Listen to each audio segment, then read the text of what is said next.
You might have this, this nagging feeling that the world map is just being violently redrawn. Oh, absolutely. Yeah. It definitely feels like the ground is shifting right under our feet. Right. But it's like nobody has quite figured out what the new borders look like yet. We're seeing things that honestly shouldn't be happening simultaneously.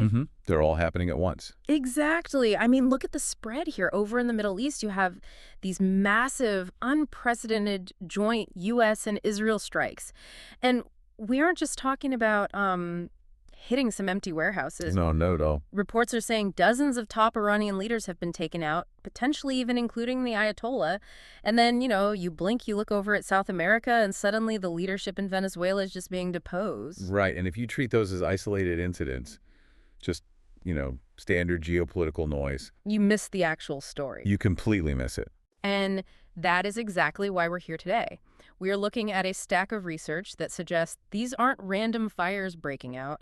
They are controlled burns. That's a great way to put it. The argument we're diving into today is that these are calculated moves in a much larger, really high-stakes game, and it's all directed at one specific target. China. China, exactly. So, for you listening, we're basing this deep dive on a really rigorous analysis by Gordon Chang. Yeah, he's the author of Plan Red.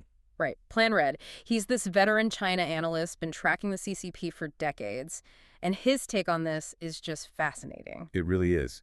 He believes we're witnessing this complete inversion of military strategy. He calls it encircling the dragon. And the way he frames this, it's not just troops and missiles. It's economics, it's spycraft, it's psychological warfare. All of the above. So our mission today is to figure out if this strategy is actually working. We're going to talk about why Chinese factories might be about to go broke, why their cutting-edge radars apparently can't even see American planes, and why Beijing might actually be terrified of its own shadow right now. It's a lot to unpack, but it really forces you to reevaluate who actually holds the leverage in the 21st century.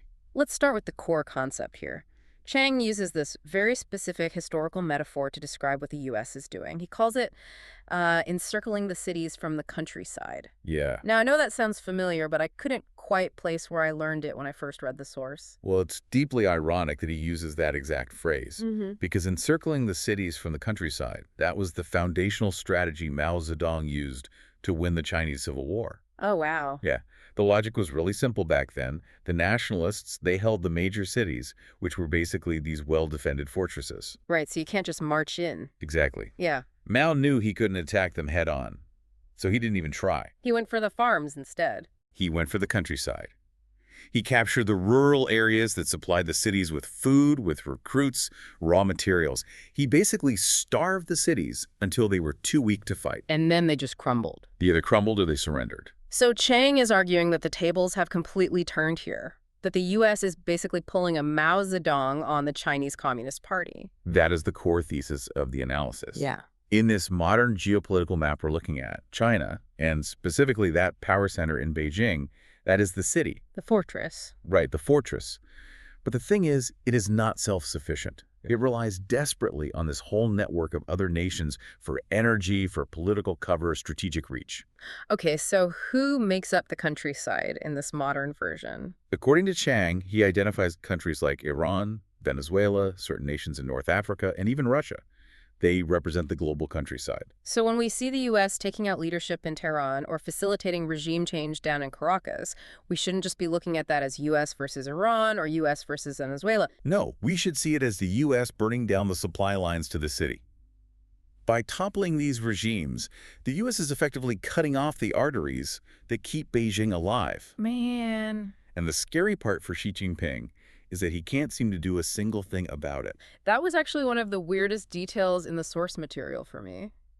Chang mentioned China's official response to the strikes in Iran. He said it was basically a photocopy. Yeah, it would be almost comical if the stakes weren't so high. Chang noted that when the Iran strikes happened, China issued this official statement that was virtually identical to the one they issued regarding Venezuela. They just swapped the country names. Literally just swapped the names. It highlights this incredible paralysis. I mean, they could issue stern warnings all day long, but when the U.S. actually decides to remove a piece of the countryside from the board... Like taking out the Ayatollah? Right. When that happens, Beijing just acts like a spectator. They're literally watching their outer defenses fall. But let's dig into why that actually matters, because I can hear you listening to this and saying, okay, so China loses a friend in the UN. Big deal. They can just buy oil from somewhere else. Yeah. But the source argues it's way more painful than just losing a diplomatic vote, right? Oh, absolutely. Yeah. It's not about the availability of oil. It's about the terms of the trade. And this is where we really have to look at the math of the Chinese economy. Okay, let's do the math. Walk us through the numbers. How much oil are we actually talking about here? Well, Iran provided anywhere between 15 and 23% of China's imported oil. That's huge. And then Venezuela added another 3 to 4% on top of that. So you're looking at roughly a quarter of their entire energy import portfolio tied up in just these two specific regimes. Almost a quarter. But Right. again, if those regimes fall, the oil is still in the ground. The new governments, whoever they are, they're going to want to sell it, right? They will, Uh, but they will not sell it the way China is used to buying it. This is the real aha moment in Chang's analysis. Mm. Because Iran and Venezuela, they were pariah states. Yeah. They were heavily sanctioned by the West. They had zero leverage. They had to sell to China. They had no other choice. Mm. And because of that, China got to dictate the currency. They were paying in yuan. Yes, the RMB. China could essentially just print its own money to pay for energy. Mhm. And plus, because these countries were so desperate, China was buying this oil at a massive discount, How much of a discount? sometimes $10 or $15 below the global market price per barrel. Wow. Okay, so I'm really starting to see the picture here. If I'm a factory owner in Shenzhen and I'm making, I don't know, plastic toys or car parts, Like, my energy costs are artificially low because my government is buying discount oil with printed money. exactly. It's a massive hidden subsidy for their entire manufacturing sector. So now imagine the regime in Venezuela changes. The new government comes in, they want to reintegrate with the world economy. They aren't going to accept discounted RMB anymore. No way. They're going to demand market rates. And crucially, they're going to demand payment in US dollars, The petrodollar. the hard currency of global trade. So overnight, that factory owner you mentioned in Shenzhen, he sees two things happen. First, the price of energy jumps 20 to 30% because that sweet discount is gone. Right. And second, he has to acquire actual US dollars to pay for it. And the RMB is currently weak. And if his profit margins were already razor thin, which, let's be honest, they usually are in manufacturing. It wipes him out. It creates a complete insolvency crisis. Tang argues that this strips away the primary competitive advantage of Chinese manufacturing, right at the exact moment their economy is already slowing down. It's an economic chokehold. Exactly. It bypasses sanctions entirely and hits them strictly on market mechanics. So the countryside isn't just sending food to the city, it's sending cheap food. And now the price of lunch just doubled. That is perfectly put. But the bad news for Beijing doesn't stop at the bank account. The source material goes into some detail about military technology that I found, honestly, pretty shocking. Yeah, this part is wild. Because we spend so much time hearing about China's hypersonic missiles, their naval expansion, we just naturally assume their gear is top tier. That is the assumption everyone makes. But encircling the countryside also means testing your enemy's weapons in proxy conflicts. And according to Chang, China's tech just failed a major real-world exam. This is about the radar systems in Iran and Venezuela, right? Right. What exactly happened there? Did they just not turn them on? No, they were active. These were Chinese-made air defense radars, sold specifically to these regimes to protect their airspace. Okay. But during the recent U.S. operations, the ones that took out the leadership, reports indicate these radars failed to detect the incoming American aircraft entirely. So the U.S. planes were just ghosts. Effectively, yes. Yeah. And it actually gets worse. How does it get worse? When the operators on the ground realized something was happening, they tried to power up their active targeting to find the threat. Right. By doing that, they lit themselves up like Christmas trees on the electronic spectrum. The U.S. forces detected the signals immediately and just destroyed the radar sites. Wow. That sounds less like a glitch and more like just total domination of the electronic spectrum. It implies that U.S. electronic warfare capabilities, the jamming, the spoofing, the stealth, they are significantly ahead of Chinese detection systems. For a buyer, that is an absolute disaster. Oh, yeah. If you are a dictator in another part of the world and you're thinking about buying Chinese air defense, you just watched a live demonstration that says, this equipment creates a false sense of security. It's like, buy this and you'll be dead before you even know they're coming. Right, so it completely destroys their export market.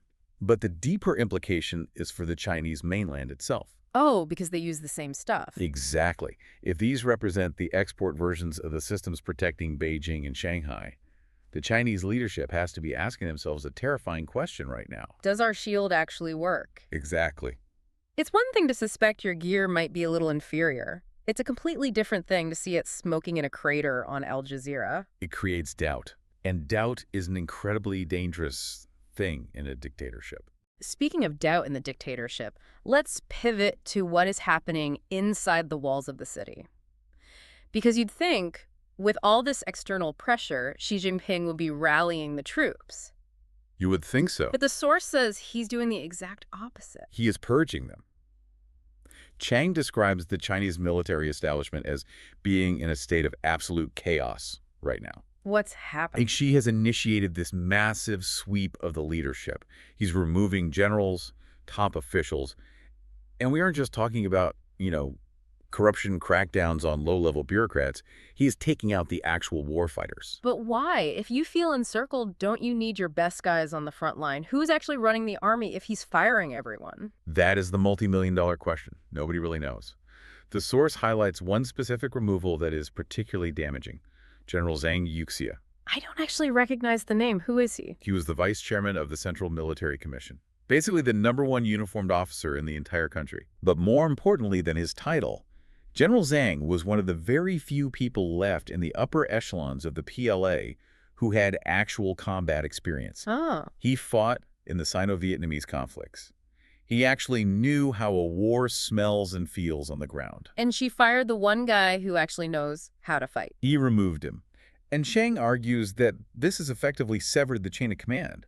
The institutional memory is just gone. So who's left? You now have a military staffed by political loyalists who have never fired a shot in anger. This completely changes the calculus on Taiwan, doesn't it? Because we keep hearing from all these think tanks that an invasion is imminent, that 2027 is the year, all of that. Chang's assessment is very counterintuitive here, but it makes sense. He argues that because of these purges, the Chinese military is currently incapable of executing a complex amphibious invasion of Taiwan. They just can't pull it off. They simply don't have the cohesive leadership structure to manage the logistics of an operation that massive. So we can relax a bit. No. And this is the paradox that the source points out. Chang warns that while a planned, deliberate invasion is unlikely right now, the risk of an accidental war has skyrocketed. Because the steady hands are gone. Exactly. General Zhang might have been the guy to say, Mr. President, that maneuver is too risky, let's de-escalate. But now You have inexperienced sycophants who are just trying to prove their loyalty to a paranoid leader.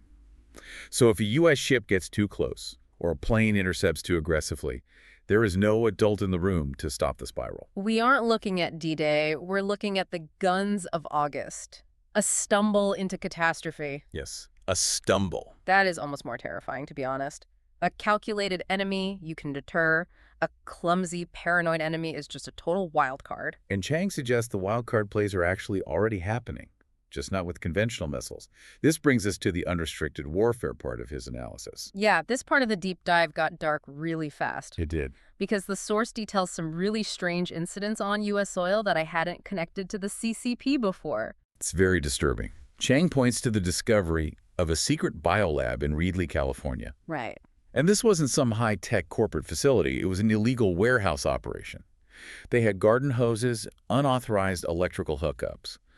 But inside, they found refrigerators containing something like 20 different infectious pathogens. And the genetically engineered mice, right? Nearly 1,000 of them. Mice engineered specifically to catch and spread human diseases. Unbelievable. And Chang links this facility and others, like there was a recent seizure of mysterious substances in Las Vegas. Oh, right, the red substance. Right. He links these directly to CCP subversion efforts on U.S. soil.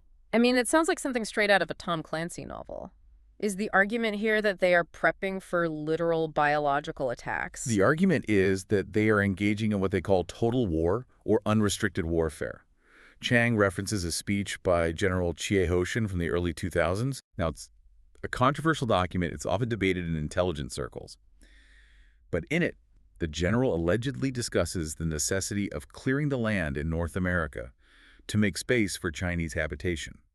specifically using biological means. That is just a horrific concept, clearing the Uh, land. it is. It's chilling. And whether you accept the extermination theory fully or you just view it as extreme nationalist rhetoric, Chang argues that the pattern fits. The pattern of subversion. Yes. Look at the fentanyl crisis. The precursor chemicals primarily originate in China. It kills roughly 70,000 to 100,000 Americans every single year. So it's a weapon. Chang views the fentanyl pipeline and these weird biolabs as two sides of the exact same coin. The goal is weakening the U.S. population from within without ever officially declaring a war. It's an invisible siege against our own city, in a way. Precisely. While we encircle them geopolitically on the map, they are trying to rot us from the inside out. Okay, there's one major player we haven't touched on yet who is definitely part of this countryside dynamic. Yeah. Vladimir Putin. Where does Russia fit into this whole encirclement strategy? Putin is absolutely essential to Xi right now. They have this no-limits partnership. And Chang is very clear about this. Russia would not be fighting in Ukraine right now without Chinese backing. China's floating them. China provides the economic lifeline that keeps the Russian war machine going. So if the U.S. strategy is to cut off the resources for the city, does that mean Russia is basically next on the chopping block? In a sense, yes, because Russia is the ultimate resource supplier, oil, gas, food. But Chang frames this within a broader shift in U.S. foreign policy that we really need to understand. Break that down for us. For years, the U.S. operated under this doctrine of managed decline. The idea was that China's rise was basically inevitable, and the U.S. just needed to manage the transition gracefully to avoid a hot war. Like a soft landing for the end of the American century. Right, just accept it and manage it. But Chang argues that under the approach we are seeing now, specifically referencing the Trump administration's tactics, the philosophy has shifted back to a Cold War stance. Which is what? We win, they lose. Very Reagan style. Very much so. But, and here is the nuance, Chang isn't just cheering the U.S. on blindly.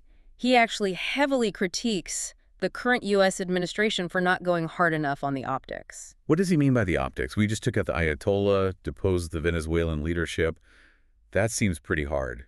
The actions are hard, but the diplomacy is still soft. Okay. Chang hates it when U.S. officials plan these diplomatic visits to Beijing or when they delay announcing arms sales to Taiwan just to avoid provoking Xi. Oh, I see. He argues that when you have the enemy effectively encircled, when their economy is breaking and their allies are falling, you shouldn't be offering polite handshakes. You think it sends mixed signals to the rest of the world? He thinks it demoralizes the dissidents inside China. Oh, interesting. If you are a Chinese citizen hoping for democratic change, and you see the U.S. Secretary of State smiling and shaking hands with the leaders who are actively oppressing you, it looks like the U.S. is propping up the regime. That makes total sense. Yeah. Cheng's view is simple. The city is starving. Do not send them a diplomatic care package. Wow. So let's pull all these threads together for everyone listening. We have the countryside allies, Iran, Venezuela, being systematically dismantled. We have the economic noose tightening with this shift to petrodollars. Yep. We have Chinese military tech failing in the field, and a military leadership that has basically been decapitated by its own paranoid leader. It paints a picture of a regime that is far, far more fragile than the projected image of this rising global superpower. The encirclement is working. It is. The walls are closing in on Beijing. But, and there's always been, but in geopolitics, what happens when the walls finally crush the city? That is the exact question keeping intelligence analysts up at night right now. Because a collapsing superpower isn't exactly a tidy affair. No, it is messy and it is dangerous. And here is a thought that the source material hints at, but doesn't explicitly say. We are effectively rooting for the collapse of the CCP. Right. We are cheering for this siege to work. But if the city actually falls, if the central government collapses, who gets the keys to the nuclear arsenal? That is a terrifying thought. If the central authority in Beijing crumbles because of these purges and this economic starvation, does China fracture? Like into different territories. Do we end up with regional warlords? Remember those inexperienced generals we mentioned earlier? Do they start fighting each other for control of nuclear silos? So we might be trading a hostile, organized competitor for a chaotic, nuclear-armed civil war. Exactly. We are solving one problem, the threat of Chinese global dominance, but we are potentially creating a landslide that we are completely unprepared to catch. Yeah. The encirclement strategy is great for winning the game, but it doesn't necessarily tell us what to do with the pieces once the board is flipped over. That is a really heavy thought to leave you with today. We are literally witnessing history in real time, watching these siege engines roll up to the gates. And whether the gates open or the walls crumble, the world is going to look very different on the other side. It certainly will. Well, thanks for joining us for this deep dive. It's a lot to process, I know, but knowing the strategy behind all this makes the daily headlines make a whole lot more sense. It's always good to look at the whole map. Absolutely. We'll see you on the next one. Stay safe out there.